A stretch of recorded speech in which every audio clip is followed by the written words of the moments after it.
नमस्कार मित्रों, अभी मैंने जो बजाया ये एक साउथ इंडियन राग का कंपोजिशन है। उसकी नोटेशन उसकी तान की मैं तैयारी कर रहा था।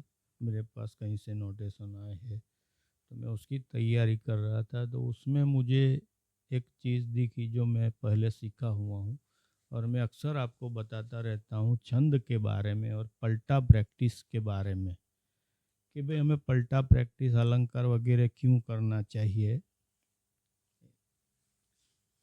तो ये तैयारी करते करते मेरे जहन में आया, इसीलिए आज मैं वीडियो डाल रहा हूँ। एक कंपोजिशन का टुकड़ा सैंपल के तौर पे आपको दे करके आपको ये समझाना चाहता हूँ कि भाई पलटा प्रैक्टिस क्यों ज़रूरी है।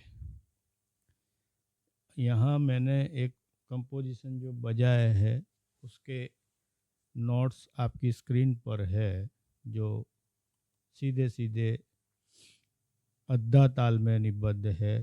3 ताल का हो या अद्धा ताल में ये ज़्यादा सूट होता है। तो ये 16 बीट का है म्यूज़िक। ये आपकी स्क्रीन पर मैंने उसे 16 मात्रा के हिसाब से 3 ताल या अद्धा ताल 16 मात्रा का होता है, उसके हिसाब से मैंने ये लिख कर रख दिया है। आप इसे देखिए, अगर आपको इसे बजाना है तो कैसे बजाओगे, मैंने क्या बजाया है तो ये आप कैसे जानोगे। तो यहाँ आपकी पलटा प्रैक्टिस या छंद की प्रैक्टिस जो कि आपने पहले की हुई है, तो आपको ये टुकड़ा आसानी से बैठ जाएगा। वरना आप कितनी भी मेहनत कर लो, कितनी भी मेहनत कर लो, ये पलटा आपको नहीं बैठेगा। वैसे ये तान है, ये तान आपको नहीं बैठेगी। उसको बिठाने का जो तरीका है मैं अक्सर बताता रहता हूँ। लोग ऐसे छोटी छोटी बातों पर ध्यान नहीं देते हैं। तो यहाँ बहुत बड़ा ये कोमा वगैरह जो होता है, डॉट मतलब अपूर्णांक चिन्ह, हम गुजराती वाले ऐसे बोलते हैं, आप क्या बोलते हैं पता नहीं, कोमा इंग्लिश में कहते हैं, ऐसा निशान है। तो आप देख रहे हैं, तो मैंने आपको जो नोटेशन दिए है उसमें मैंने 16 मात्रा के हिसाब से मैंने इसको कोमा करके दिया है। लेकिन यही छंद आपको छंदों में इसे बिठा कर बजाना है तो आप किस तरह से बजाओगे, प्रश्न यही है। ये जो 4-4 मात्राओं का झुमका है, इस तरह से आप कितनी भी मेहनत करोगे, कितनी भी मेहनत करोगे, तो एक बार आपको वो रट तो जाएगा लेकिन टाइम पर याद नहीं आएगा। ये चैलेंज है मेरा। तो ये छंद में उसे बजाना, कैसे बजाते, उसके किस तरह के छंद में बजाएंगे तो ये हमारे दिमाग में फिट रहेगा। तो ये खास इसी की प्रैक्टिस के लिए, यही समझाने के लिए मैंने, शायद वीडियो थोड़ा लंबा हो सकता है लेकिन आप इसे स्किप मत कीजिए, आपको ज़रूर एक नई चीज़ सीखने को मिलेगी। तो मैंने जो बजाया है,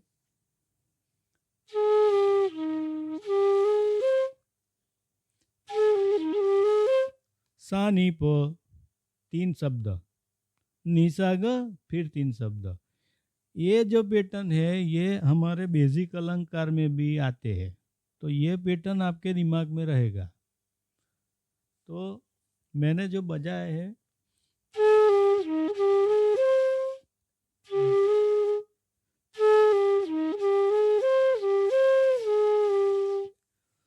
सानी प नी सा ग नी ग सा नी, ये छंद है। सानी प नी सा ग नी ग सा नी, तो ये आपके दिमाग में बैठ जाएगा तुरंत।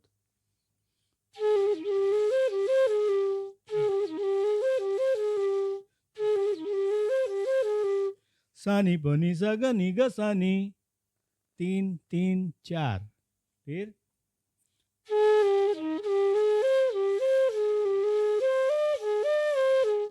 सा ग म सा म ग सा, यहाँ तीव्र मध्यम लगा हुआ है।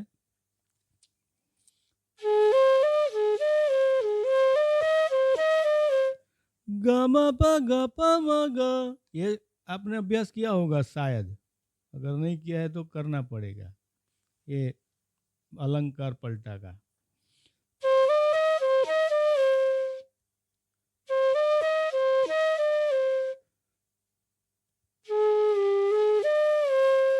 लास्ट में सा नी सा म ग। तो ये मैंने जो टुकड़ा जोड़ा है तो पहले 3 का छंद बजाया है। मैंने एक वीडियो में बताया था कि हम जो बजाते हैं तो हमें दिमाग में रखना चाहिए, चाहे वो कितनी भी मात्रा में हो, लेकिन हम किस तरह से बजाते हैं, रामा रामा बजा रहे हैं या मरा मरा बजा रहे हैं। मैंने एक वीडियो में बताया था, राम राम राम निरंतर रटोगे तो कोई बीच में से सुनेगा तो उसे मरा मरा भी सुनाई दे सकता है। ऐसा एक वीडियो मैंने बताया था। तो ये बिल्कुल इसी तरह है। तो हम वैसे तो 16-16 मात्रा ही बजा रहे हैं, सलंग एक एक बीट पर मतलब एक समान बजा रहे हैं, लेकिन दिमाग में यहाँ होना चाहिए। वैसे सुनोगे तो ये 4-4 मात्रा का टुकड़ा ही सुनाई देगा, लेकिन बजाने का जो तरीका है ये हमें डिसाइड करना है कि हम इस तरह से बजाएंगे ताकि हमें याद रह जाए, हमारे दिमाग में छप जाए। तो ये इसीलिए है। तो पहले 3-3 हमें जो याद रहे इस तरह का छंद होना चाहिए।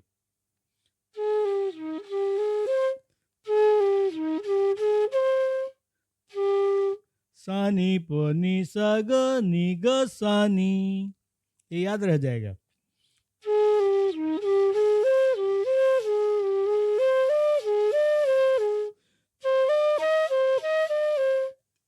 देखा ये आपने, ये पलटा जैसा लग रहा है आपको, तो पलटा का जो पैटर्न रहता है वही चल रहा है आगे। तो ये तान में इस तरह से चलेगा तो याद रह जाएगी, ये तान जिंदगी भर नहीं भूलोगे आप। लेकिन अगर आपने उससे सीधा सीधा 4 मात्रा में आप कोशिश करके देख लीजिए, मैं बाद में उसके कोमा करके नोटेशन अभी दे रहा हूँ पीछे। तो ये सलंग जो है 4-4 मात्रा का टुकड़ा आपको लिख के दे दिया है, तो आप उसमें उलझोगे, नहीं बजेगा वो अच्छे से। लेकिन उसको हमें देखना है, अगर पलटे की अभ्यास किया है आपने, पलटा प्रैक्टिस किया है, तब जाके ये मालूम पल चलेगा कि ये इस तरह से बजेगा। तो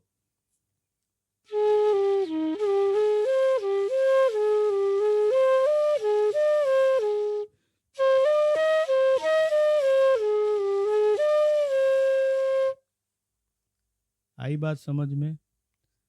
फिर से एक बार देख लीजिए।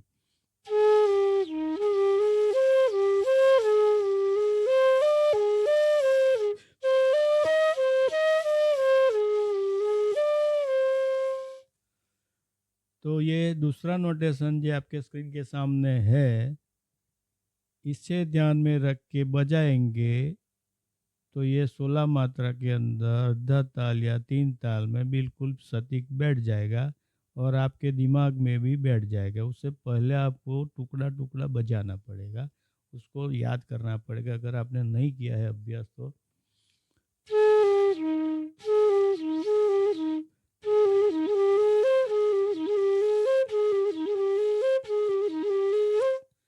तो इस तरह से टुकड़ों का अभ्यास करते करते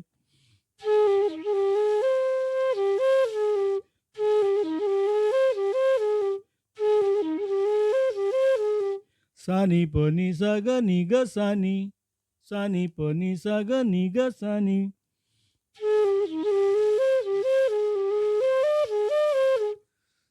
सानी प निसा ग नि ग सानी, निसा ग नि ग सानी से ये पैटर्न शुरू होता है। सानी पर तो एक आगे ऐसा लगाया है, मतलब उसको 3 मात्रा इसीलिए बनाया है कि आगे का वो अलंकार वो पैटर्न जैसा बन जाए।